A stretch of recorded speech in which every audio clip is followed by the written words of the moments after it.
Daripada berhayal terus jadi dokter, mending cari kerjaan apaan kek. Sejak pandemi ini penjualan donat kita jadi berkurang. Neng dari pagi sampai malam cari uang, sedangkan Akang enak-enakan di rumah. Mas Eman tuh udah bisa dihubungin, tapi Meta udah kasih 25 juta buat ngurusin sesuatunya itu loh. Aku bisa manfaatin dia untuk menguras uangnya.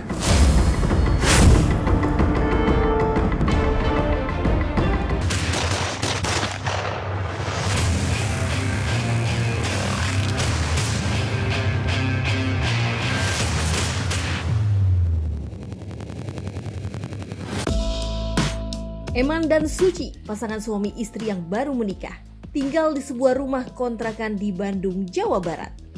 5 bulan biduk rumah tangga berjalan, tak sekalipun Eman memberi nafkah kepada Suci dengan berbagai alasan. Udah pulang.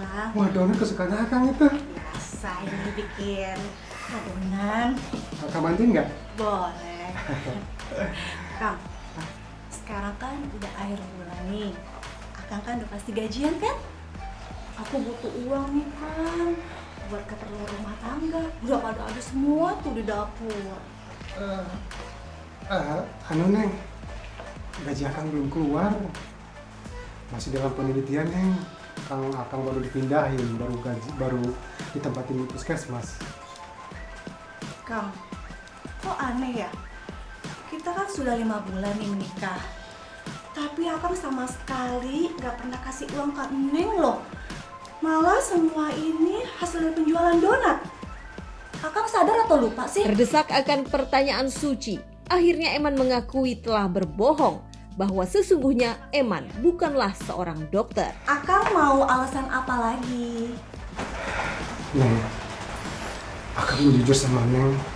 Sebenarnya selama ini Akang udah bohongin Neng. Akang sebenarnya bukan dokter, tapi Akang nggak punya kerjaan sama sekali, Neng. Apa? Akang beneran? Ini apa, Kang? Jadi selama ini Akang cuma pura-pura jadi dokter? Neng! Neng!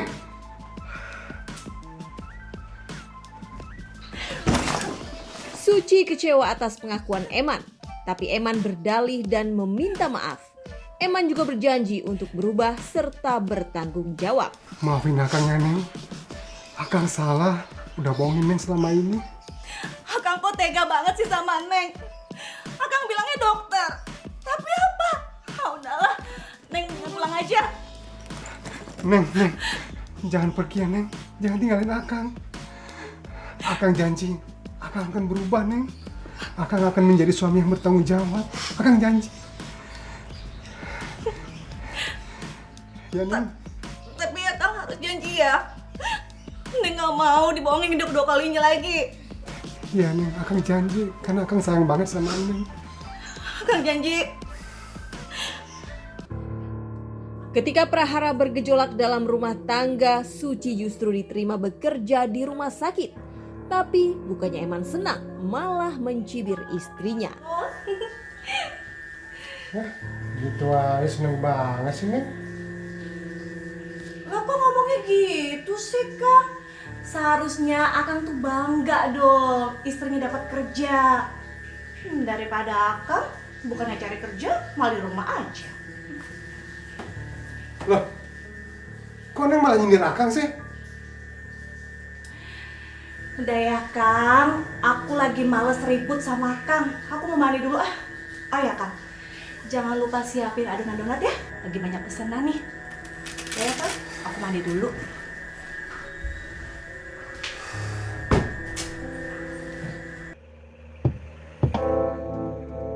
Kehadiran 3 anak tidak juga mengubah perilaku Eman. Janjinya hanya isapan jempol belaka, lalu bikin Suci murka. Daripada berhayal terus jadi dokter, mending cari kerjaan apaan kek? Sejak pandemi ini penjualan donat kita jadi berkurang. Banyak yang mesen. Apaan sih kamu, Neng? Neng, Akang itu kepala rumah tangga di sini. Jadi kamu harus menghormati Akang. Ngerti? Loh, kok Akang yang marah? Jangan egois, Kang. Ingat, anak kita udah 3, butuh biaya yang lebih besar. Akang kan tahu gaji aku berapa. Jadi Akang tuh harus ngerti kenapa aku marah. Retak rumah tangga tak bisa dihindari. Neng dari pagi sampai malam cari uang, sedangkan Akang enak-enakan di rumah. Nggak ngapa-ngapain, bisanya cuma main HP terus. Maafin Akang ya. Akang belum bisa dapat kerjaan yang bagus nih. Kan dari kerjaan sekarang lagi susah ya. Kang, Neng tuh nggak peduli Akang mau kerja apaan. Apa aja Kang, yang penting halal. Neng udah seneng banget. Yang penting tuh Akang bisa bantu perekonomian keluarga kita. Tapi selama ini apa Kang? Apa yang Akang udah lakuin? Nggak ada Kang. Suci akhirnya memilih berpisah dengan Eman. Udah cukup Kang. Keluar Kang. Keluar. Dari awal bilang istrimu PNS. Saya. Iya, Istri ya. kamu mengakunya sebagai PNS. PNS sebagai PNS apa? Di Dinkes di Puskesmas. Oh, berarti memang dari awal kamu Iya. mohon maaf nih menipu Iya. istrimu. Iya, Ya, oke. Kemudian tapi istrimu tahu? tahu. Istrimu marah ketika itu? Ya marah tapi mau gimana lagi udah. Ini ya udah dijalani sampai terakhir Oktober. Tahunya pas sudah memiliki anak atau belum? Sebelum Sebelumnya berapa Iya. bulan setelah menikah? 4 bulan 5 bulanan 4 bulan 5 bulan setelah menikah. Barang-barang itu memang dia bikin sendiri. Cuman artinya bikin sendiri karena name tag dan segala macam ada tulisan dokter, ID card. Memang dia pesan di tempat pemesanan khusus pembuatan itu. Kemudian baju dia belanja sendiri. Kemudian alat-alat yang lain dia beli sendiri. Yang paling fatal adalah itu dia memberikan masukan kepada pihak ini untuk masukkan data pekerjaan. Ini pekerjaan yang tertera di KTP itu pekerjaan sebagai dokter. Setelah berpisah dengan Suci, hidup Eman nelangsa. Eman memilih tinggal di rumah orang tuanya bersama anaknya yang besar. Sementara Suci kembali ke kampung halamannya di Sumatera. Ya udah, sekarang kamu ganti baju ya.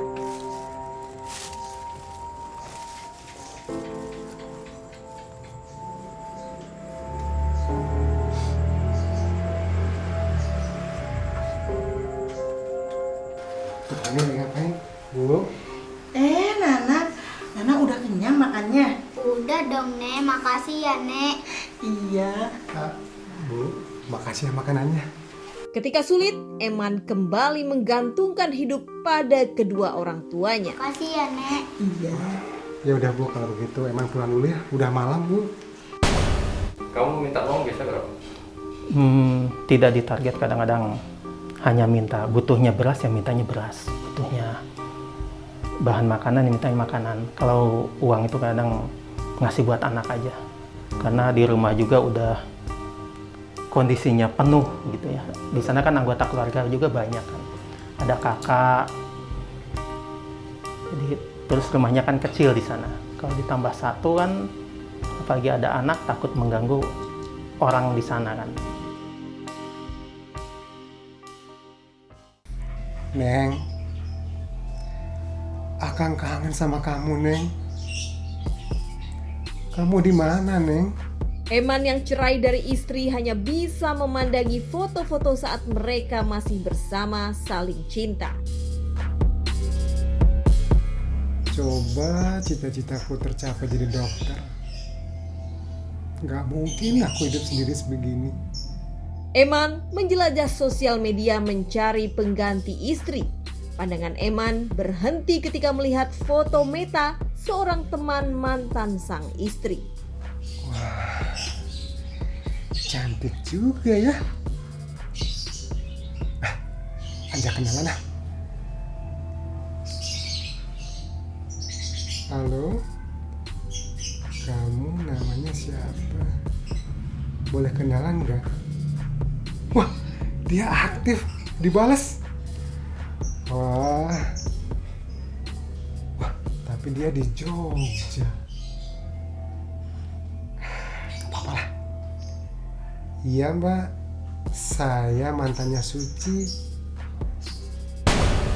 Setelah cerai baru bisa kenal pribadi. Kalau pas masih sama istri hanya sekilas saja. Sekilas, tapi Iya. tahu dia orangnya. Iya, Siapa namanya?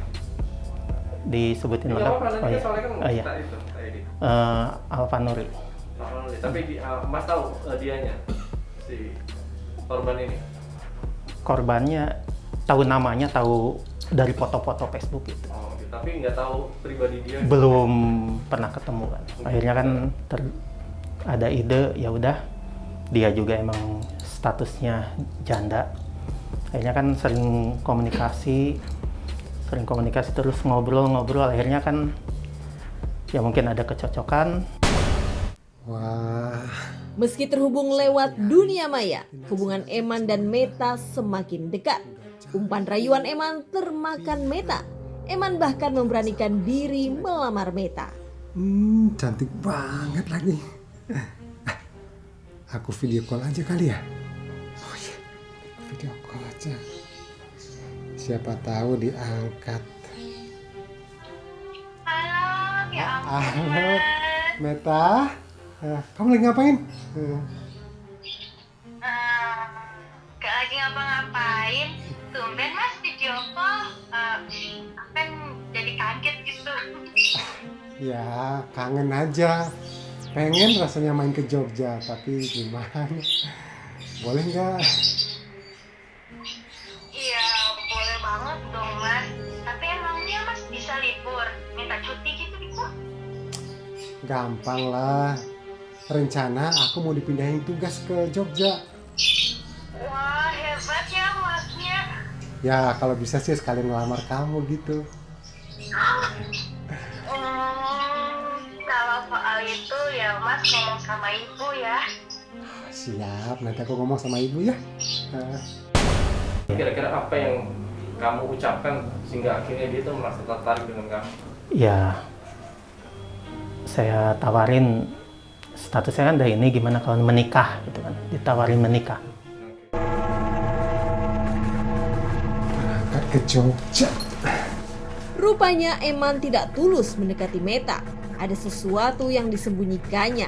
Eman mengaku dokter pada Meta.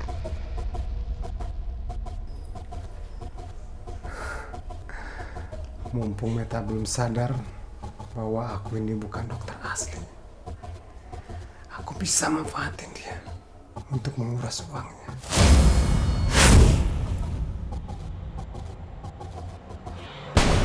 Ya ada agenda pertemuan, kemudian ngobrol-ngobrol. Yang jelas pelaku ini mengaku sebagai dokter dengan membuktikan segala apa yang melekat di dia, termasuk ID card, KTP dan segala macam.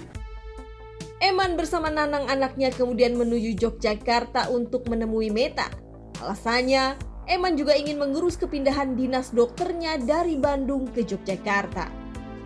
Di hadapan orang tua Meta, Eman juga berjanji untuk menikahi Meta. Semoga niat baik saya ini mau menikahi Meta bisa dilangsungkan bulan April nanti, Pak. Amin. Iya mas. Lalu kapan rencana buat mutasinya pergi ke Jogja? Sebenarnya mulai saat ini saya sudah pindah ke Jogja karena besok pagi saya mau menghadap Dinkes untuk penempatan kerjanya. Atas bantuan orang tua Meta, Eman dikontrakkan sebuah rumah yang tak jauh dengan rumah Meta. Saya mau nyari kontrakan yang per bulan aja karena kan sebelum gajian baru penempatan mutasi. Kalau enggak gini aja mas, biar nanti biaya awalnya aku aja yang bayar. Nanti pas sudah mas gajian, mas baru bayar sama aku.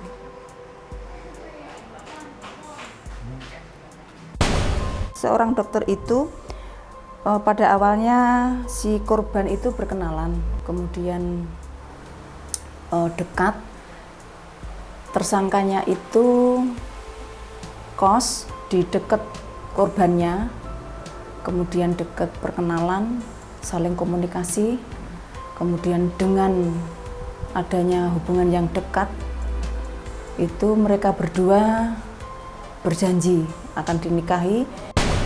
Meta yang juga pisah dengan suami masih menjadi karyawan di sebuah yayasan rumah sakit di Yogyakarta. Meta juga berjualan masker secara online. Meta juga meminta Eman untuk membantu berjualan. Iya pasti aku bantuin kok. Tapi nanti aku bawa satu kotak ini ya. Boleh mas. Oh iya, gimana kalau belanja stok maskernya aku aja? Gimana? Boleh. Kalau gitu besok mas mau berangkat kerja, aku kasih uangnya sama mas ya. Oh iya.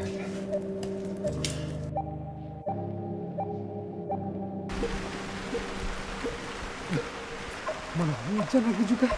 Agar kedoknya sebagai dokter palsu tidak terbongkar, Eman berpura-pura berangkat kerja setiap hari dengan memakai seragam serta atributnya sebagai seorang dokter.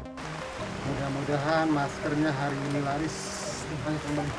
Mas, masker mas, murah mas, 20.000 satu kotak. Bu, masker bu. Mas, masker? Berapa ini? Ini satu kotak 20.000 mas. Udah segitu mas, sekarang kan lagi musim. Berapa kotak mas? Satu aja. Satu aja? Dua aja mas, mumpung lagi murah. Oh iya, makasih mas ya. Iya.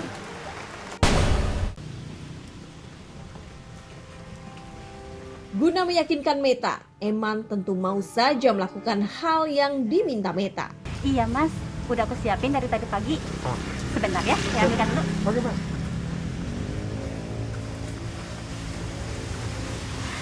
Ini ya mas, Iya, Mbak. sudah sesuai pesanan. 400.000 ya? Terima kasih. Iya, sama-sama mbak. Ya. Ya. Udah, saya bawa ya. Iya. Terima kasih mbak. Sama-sama. Saat waktu yang dijanjikan Eman untuk menikahi Meta, Eman umbar alasan bahwa dirinya sedang mengurus surat perpindahan tugasnya terlebih dulu. Ya, aku pasti tepatin janji aku sayang. Tapi aku belum bisa bulan ini. Karena aku mau ke Bandung dulu mengurus surat-surat perpindahan aku. Terus bulan apa dong? Bulan Juli aku nikahin kamu ya. Kamu kan?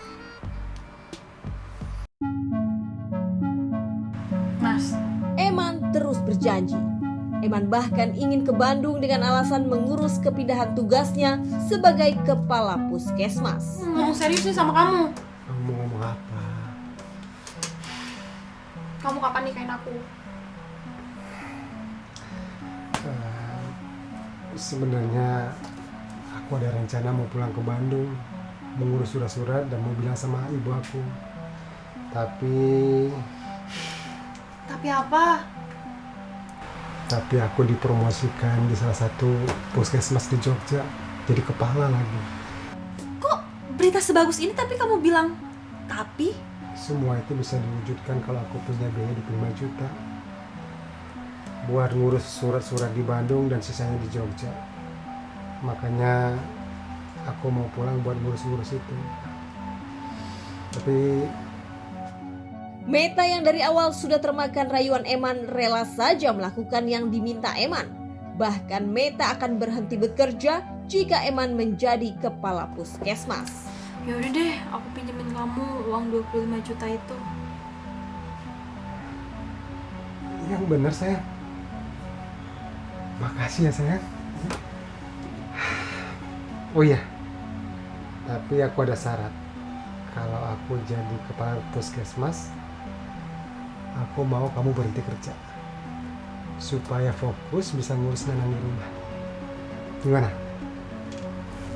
Makasih ya mas. 3 kali ngasih, jadi 5 juta, 7 juta, sisanya langsung berapa? Jadi Itu dalam bulan Juni. bulan Juni. Totalnya 25 juta. 25 juta yang saya terima bulan Juni ini. Si yang ngaku dokter, Pak dokter ini mengaku dia sebagai dokter, kemudian berjanji kepada si cewek ini korbannya akan dinikahi. Kemudian setelah itu dia minta sejumlah uang yang akan digunakan untuk kepindahan si dokter itu ke Jogja. Lalu, apakah aksi tipu-tipu Eman yang berpura-pura sebagai dokter akan terbongkar? Tetaplah di Jejak Kriminal.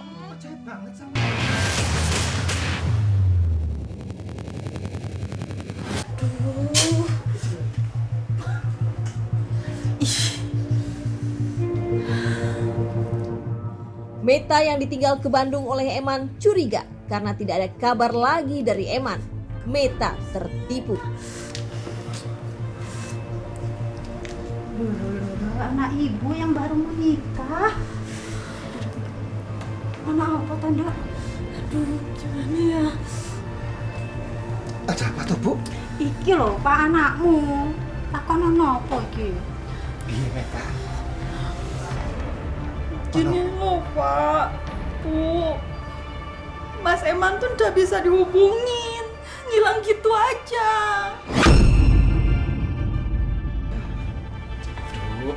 Kamu yang tenang dulu, tenang. Mungkin di sana sinyalnya lagi susah, atau Masmu itu lagi sibuk, ya Bu. Bener itu.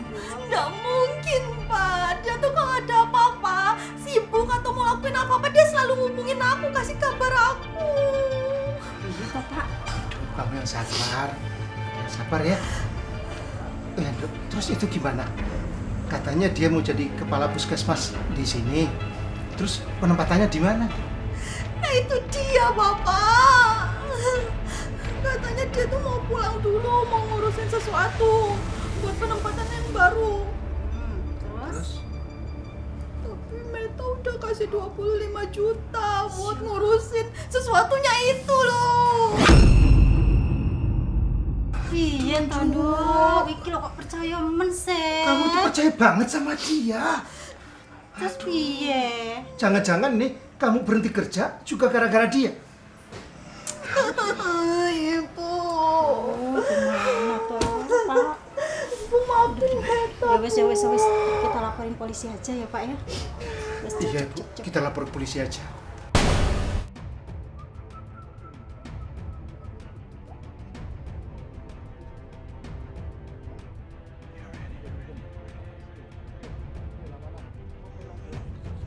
Setelah mendapat laporan dari korban AR yang mengaku menjadi korban penipuan, Polsek Pakem bergerak cepat dan berhasil mengungkap aksi tipu-tipu tersangka EM yang berpura-pura sebagai dokter.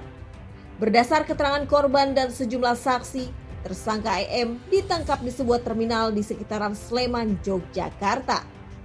Penangkapan tersangka EM juga berkat bantuan dari korban AR yang memancing tersangka untuk kembali ke Yogyakarta setelah sempat kabur ke Bandung, Jawa Barat.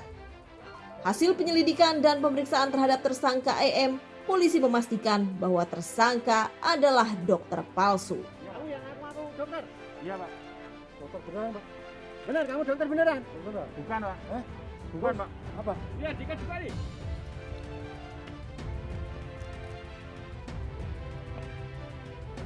Ibu minum ya. Iya, Pak. Bawa, Pak. Amankan. Sini.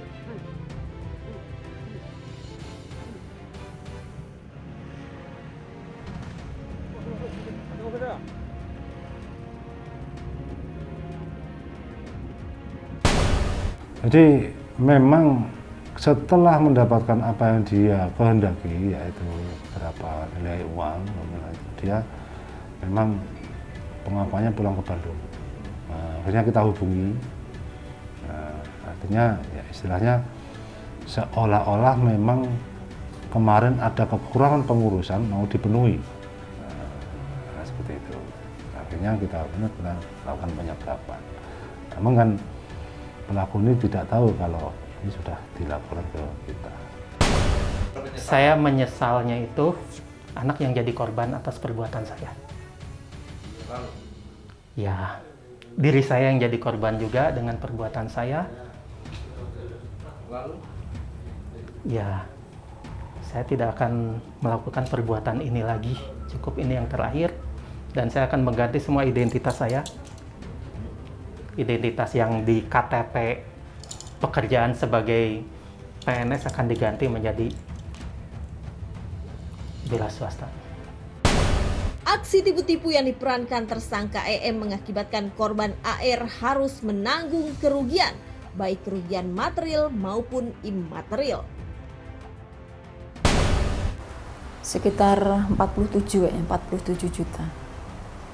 Sekitar itu kurang lebih ya Pak, kurang lebih karena si pelapor sendiri juga tidak bisa memastikan udah berapa anggarannya Bu, yang dikasihkan, ditransfer gitu. Atas perbuatannya itu, tersangka EM dijerat dengan pasal 378 KUHP dengan ancaman hukuman 4 tahun pidana penjara. Saya harapkan seluruh masyarakat ya, seluruh Indonesia aja, masyarakat Indonesia khususnya yang di Pakem ya, lebih berhati-hati. Jadi seandainya ada perkenalan mungkin lewat Facebook, lewat media, itu saya harapkan lebih hati-hati. Jadi untuk penipuan itu lebih banyak terjadi.